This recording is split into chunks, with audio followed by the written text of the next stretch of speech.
Welcome to Mary's Mantle Consecration. Today we are praying for Louise Logan and Rachel Sapowski. And we'll start with our opening prayer.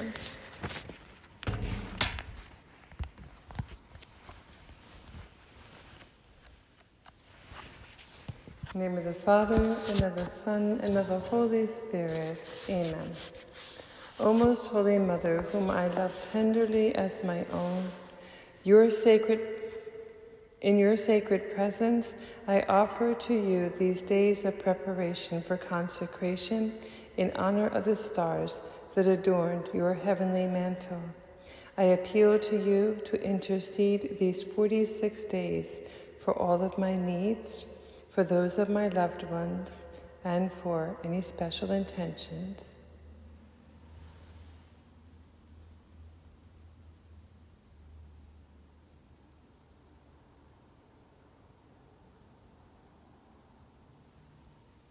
Please show me the sweet compassion that you showered upon St. Juan Diego, your messenger.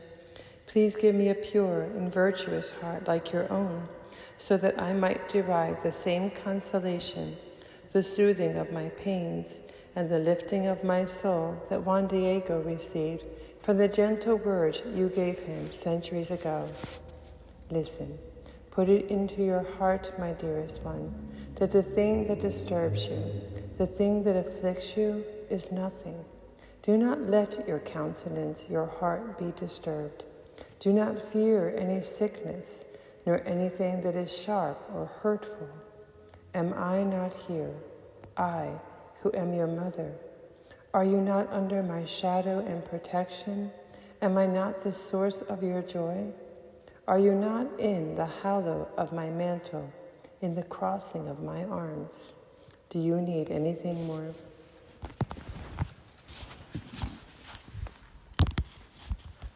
Today we are on, I think it's star 40. Let me get my book open here. Yes, okay. So we are on the virtue of excellence.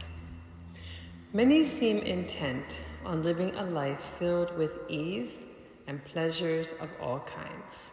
Life, however, was never designed by God to be easy. Even from the first, God made man and woman to work, and work we must. Many spend their intellectual energies and physical strength hammering against God's kingdom, whether with clear intention or in the shadow of ignorance. From the rising of the sun and long past its setting hour, they pursue their selfish or misguided ambition, unearthing the far-reaching dungeons of the netherworld and piling heavy burdens on the shoulders of the holy ones. Using the talents and gifts bestowed upon them by their Creator, they work diligently and intelligently, sometimes unknowingly, to thwart God's plans by following their own. To stem this rising tide, God is calling the Catholic world to spread itself like a vast and interlinked system of roots, drawing its nourishment from His living waters, across sodalities, professions, politics, corporations, networks, and clubs. Wherever the Spirit of God plants His people, we must push ourselves up through the earth to grow strong and tall, always reaching for the sun. Only if we grow where we are planted can we change the world. With the precept in mind that God and family and people remain always our highest priority, God is seeking excellence in our work. If by nature, inheritance, or misfortune, we have difficulties with learning or challenges with expression, God views our struggle and striving as nothing less than human excellence. If we are able to do well the work He is calling us to, then He expects us to do it well. If we can be one of the best at what we do, then He gives us no excuse for not being so. And those who are the best in their fields or expertise, without Christ in their lives, are only a fraction of what they could be if they possessed the living God. In every holy accomplishment, all glory is God's alone, for we are but dust. His light shines most radiantly through Catholics who know that they are little, giving them the appearance of being great. Oh, how precious time is! Blessed are those who know how to make good use of it. If all could understand its eternal value, undoubtedly they would do their utmost to spend it in a manner worthy of the saints.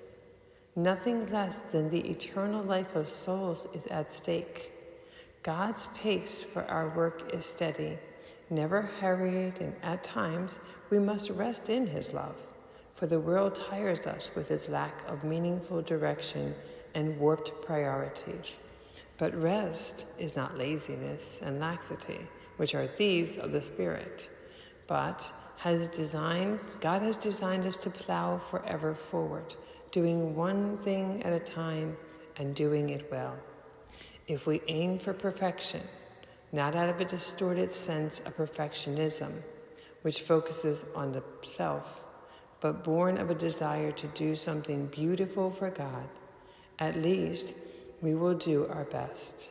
At once we have used our talents in his service with the aid of the human means available to us. All that is left to do is raise our eyes toward heaven and say, Father, this is my best. I offer it to you. Please accept my lowly gift, and by it, help me and the world to grow ever more in love with you.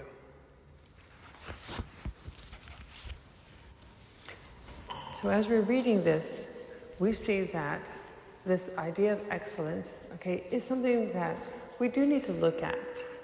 We can grow up just doing a minimal amount of things, just to get by. And we can take that as a whole way of life, whether it's the work that we're doing or the way that we work with relationships or, our faith. We can get a minimalism in almost every aspect of our life. And so we have to be able to, remember that, like St. Paul says, work, and do it as if you're doing it for God, because that is ultimately who you're doing it for. And at that time, he was talking to those who were even under servanthood, And he's like, you're not doing it for the master.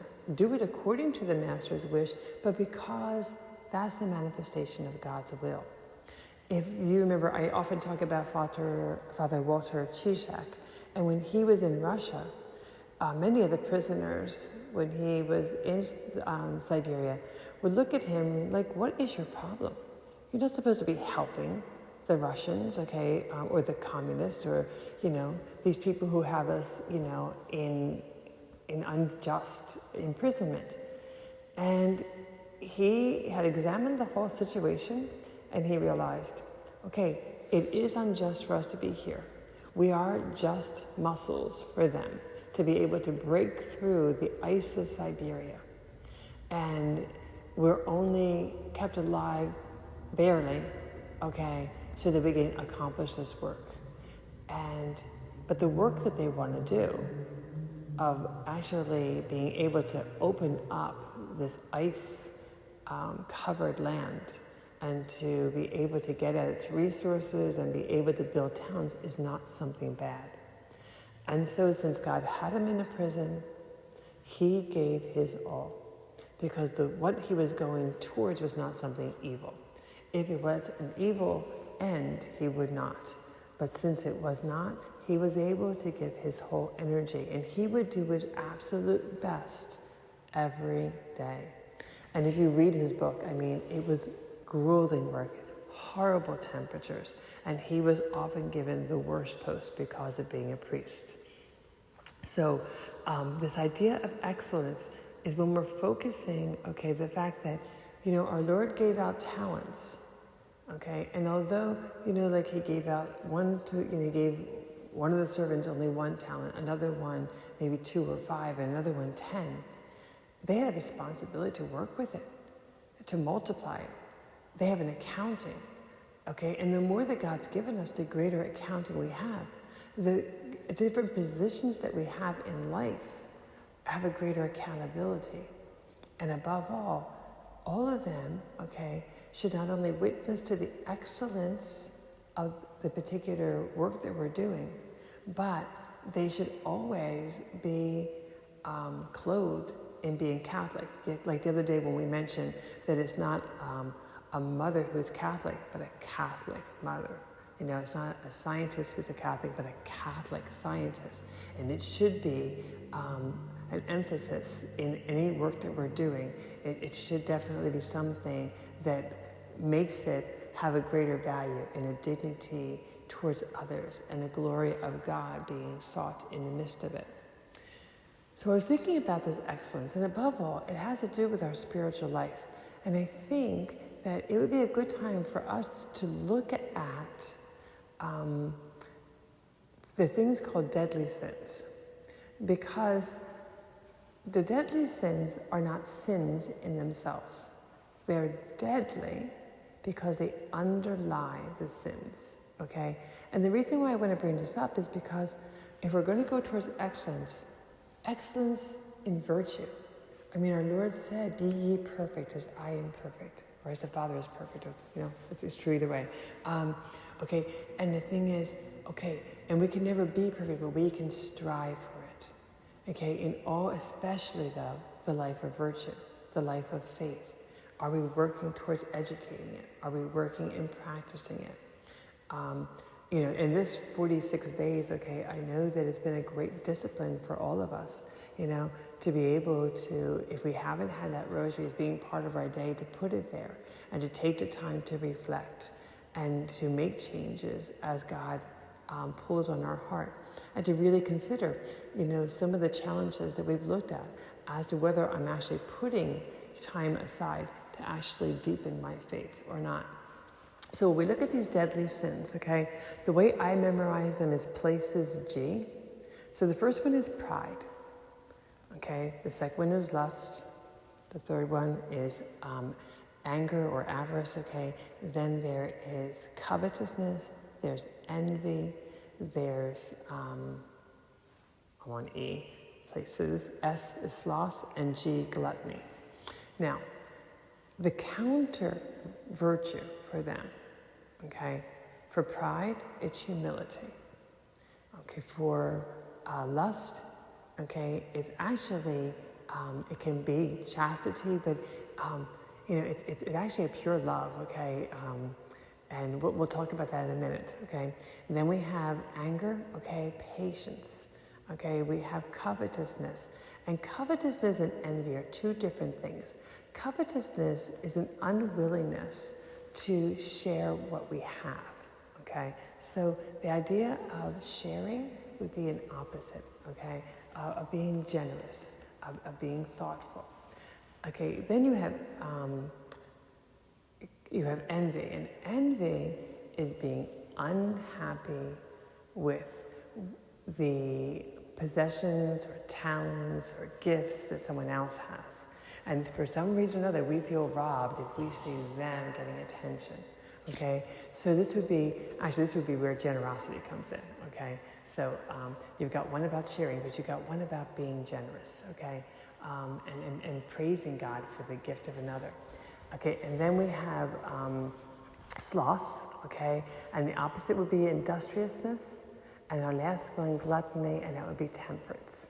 Now I bring these up because when we have original sin, we're left in a weakened condition. Most of us have one of those that in particular really tends to be the area of our weakness. If we know which one it is like a cheat sheet of what virtue to start with, first of all, okay? You know, so for me, okay, pride, okay, took number one place, okay, me, myself, and I here, okay? So humility, once I started putting that into practice, okay, it put all the other virtues into practice. it's like the governing force.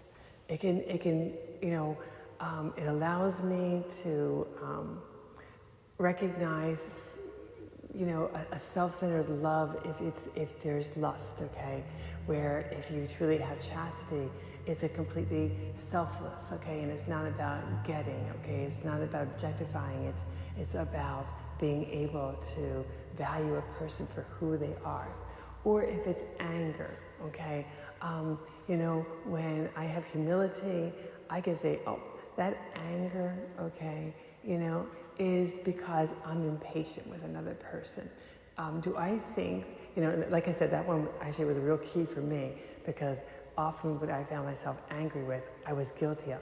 And once I recognized I was guilty of it, I had a patience for others.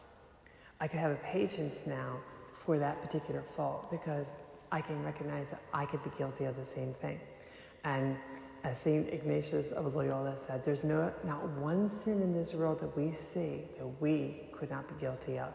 And I had to say that humility, okay, and if I practice it, and I have to continue practicing it, okay, it's my best friend, okay? But, honestly, it keeps me on track, and it allows that anger not to be there when I see different weaknesses, because I recognize I could be guilty of any of them. And so it puts these other ones in order. So if we really look at these particular vices, okay, and I didn't get a chance to actually prepare for this talk, because if I did, I would have done a little bit more about each of those vices and how you could recognize them. Because then, and also how you could start doing the virtue, that's the opposite. But if, that is something that you get to do homework for, okay? So, just looking at that pride, looking at lust, okay? And again, okay, some people, struggle, okay, in this area. And when you struggle in this area, okay, it's a beautiful dying to self and valuing others and learning, not to try to be the center of attention. It's learning to love purely and beautifully. So if someone struggles either, just with heterosexually or homosexually, it doesn't matter. We're all called to a certain degree of chastity, even in marriage. And it helps us to steer our emotions in the right direction. They don't have to define us. I think that's important, because in our day and age, we define ourselves with something that is actually just a passion that might be disordered, okay? So just because I might struggle with anger, I don't define myself, oh, I'm an angry person, so you just got to put up with it because that's just the way I am, No, oh, I just feel like killing people, so, I could be a murderer because I have that tendency. We can't give ourselves permission for that, okay? And when we define ourselves by an inclination, it's what we do. We give ourselves permission. And, like I mentioned in a number of talks ago, the things that we say to ourselves often impact ourselves. So that, like that woman who I told you, my friend, when she told herself that she was liked by everyone, that she was popular, that she was beautiful, that she was smart, that she's the one that, is the life of the party, okay. And that was after a day of doing the opposite. It changed her whole way of acting. Okay, it's the same thing with us. If we say that we're a grumpy person, if we say that we're a depressed person, we just give it permission. We have to rise above it. We have to be willing to say that we're not. You know what I mean? We don't have to define ourselves by a weakness. So we aim towards the perfection that God called us to. And He called us to happiness. He called us to love purely. He called us to be humble. All right? And when we do that, and if a person, if a person says to you how much they admire your kindness or your thoughtfulness, it almost makes you want to make sure that you don't ever disappoint them, okay? And you really, and it can actually help you to even be more thoughtful. or more gentle, or more patient, or whatever the particular thing is that someone sees in you. And so this is really important as we're going towards excellence, to really steer ourselves not towards the vice and repeat that one over to ourselves, but the opposite. So whatever that is, that's the one you define yourself as. And it really helps. Okay, again, that covetousness, okay, learning then to give to others freely with no desire for a return. So, a lot of times we have to do it with, anonymously. And, this can be a wonderful way of actually overcoming this sense of greed and maybe taking this thing that as soon as we see it, keeping the lesser rather than the best. Anything that's going to possess us instead of us possessing it. And whether that's material or whether that's position or whatever it might be. Friends, okay, we have to just watch, okay, ourselves on covetousness. It can be such a way of sapping all of our happiness. Envy, the same thing. Why does the success of another disappoint me? When I was in the hospital with one of our sisters, and it was the most beautiful, it was beautiful for me to listen to a nurse who was very, very concerned about her patient. The patient's heart was going all over the place after the surgery. And the doctors were mystified and the nurse was mystified. And so the doctor, after consulting, gave whatever prescription for the nurse to be working with. It was a post-op in intensive care. And the nurse suddenly had an intuition. And she knew she had the freedom to be able to do a certain amount of things. So she decided not to do a particular medicine that normally they gave to every patient.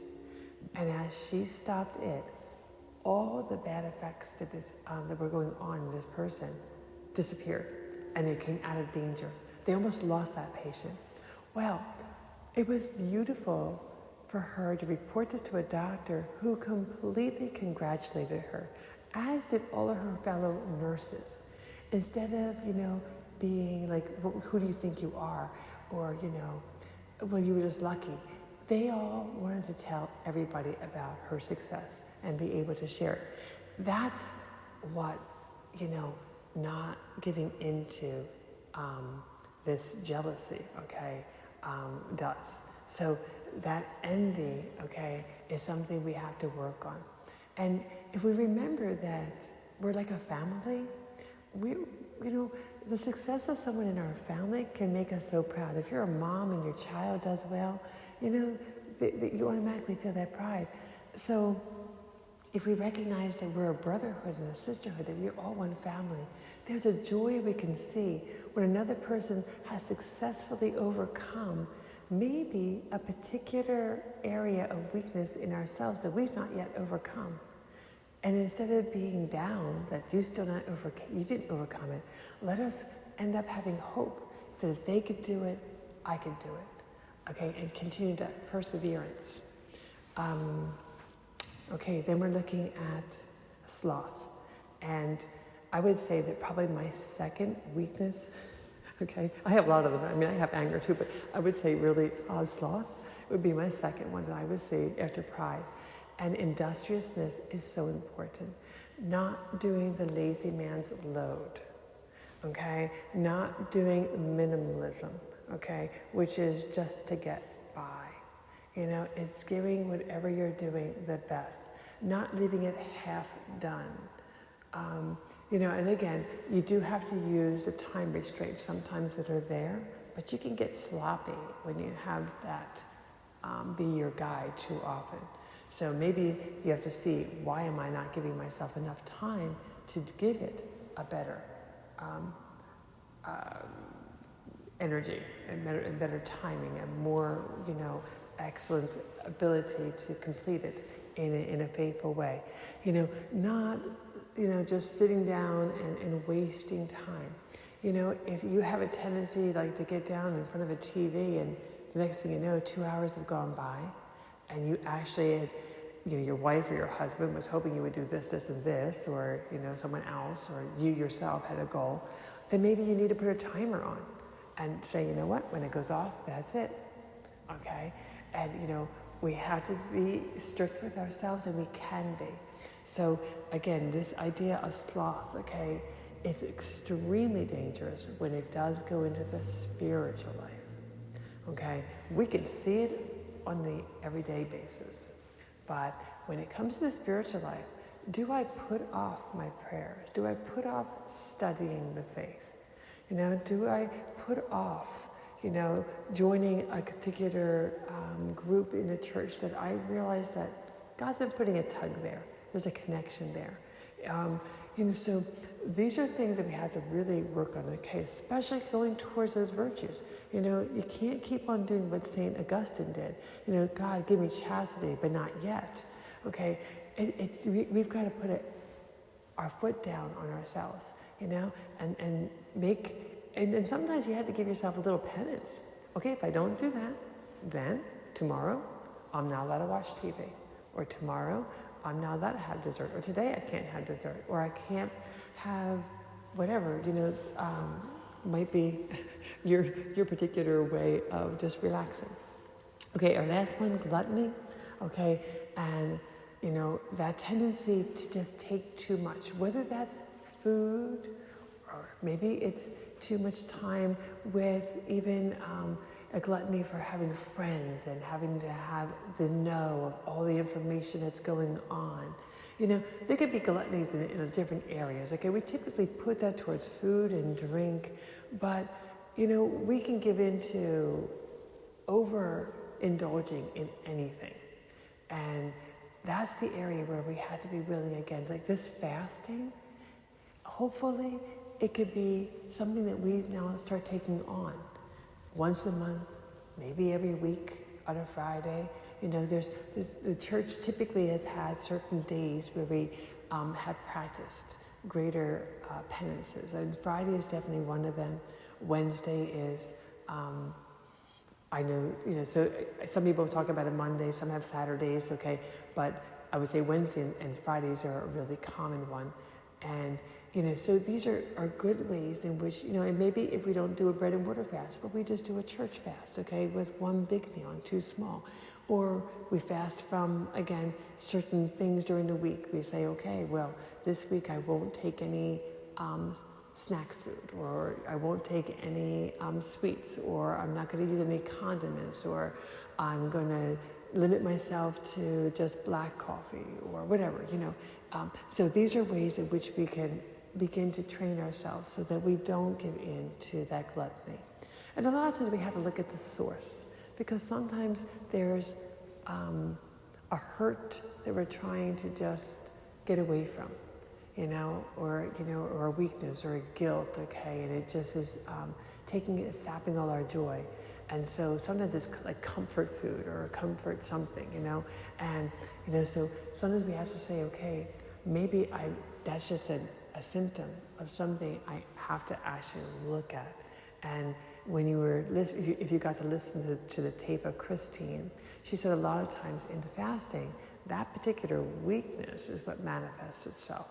And then you can have actually a look at that to be able to figure out what is the particular virtue that goes against that I need to be able to practice.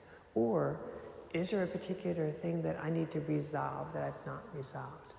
Now, as we strive, I don't want you to ever get discouraged. Saint Mother Teresa said, God did not ask us to be successful, but faithful, okay, to strive, okay, and then we leave the accomplishment in his hands.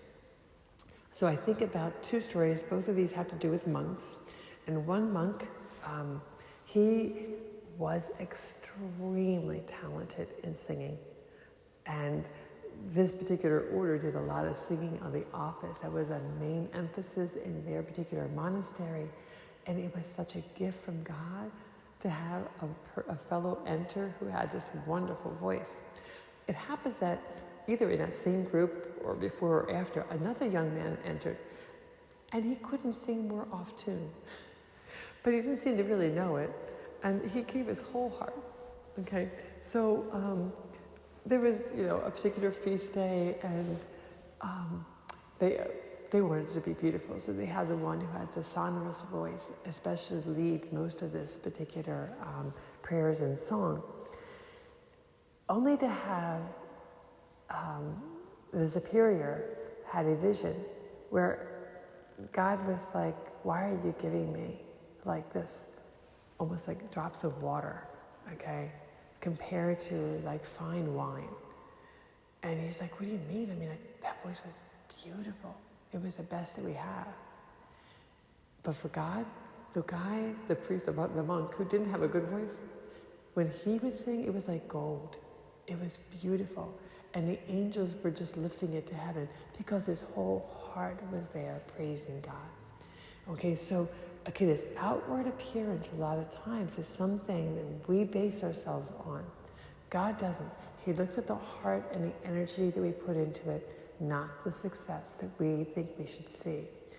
Another monk, and again, it's going to do with a monk and a superior, but anyway, he had a terrible temper. And they don't even know really how he was even allowed to stay in the monastery, but you know what? He was a permanent member.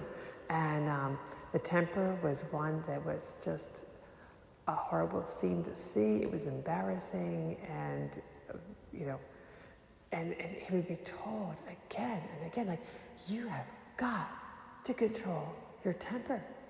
Like, this is so unlike God. I mean, how can you be singing and praying and going to communion with a temper like this? And he would be repentant, and yet, oh my goodness, it'd be atrocious. So one time, there he was in the middle of the community, and something irritated him, and they're seeing all the veins in his face popping out, face getting all red. And I don't know if any words escaped him, but in the midst of it, he died. And the superior was so upset. I mean, he was just so afraid that he wasn't saved, because he died in the midst of a fit. And so they had so many prayers going. But it was only like the next day that the superior was allowed to actually see this monk, and he was in full glory. He's like, how could you be in full glory? Like, you died in the middle of a horrible temper tantrum or outburst. He said, I died because I was restraining myself. You didn't get to see the success of it, but God did, and so he never got to be able, none of them ever got to see his success. And yet it was the very thing that actually, it was that restraint and that desire to completely die to himself and not yield to this weakness that precipitated his death, and yet was the cause of his glory, because he never gave up trying. And this is what God asks us for. As we strive for excellence, don't get discouraged if you never get to see it accomplished. Remember, I think I mentioned one time, the priest who mentioned about that balloon, it's the bounce that counts. You got to keep on bouncing it up. You keep on striving again and again. So let us all strive for that excellence for the sake of God's glory.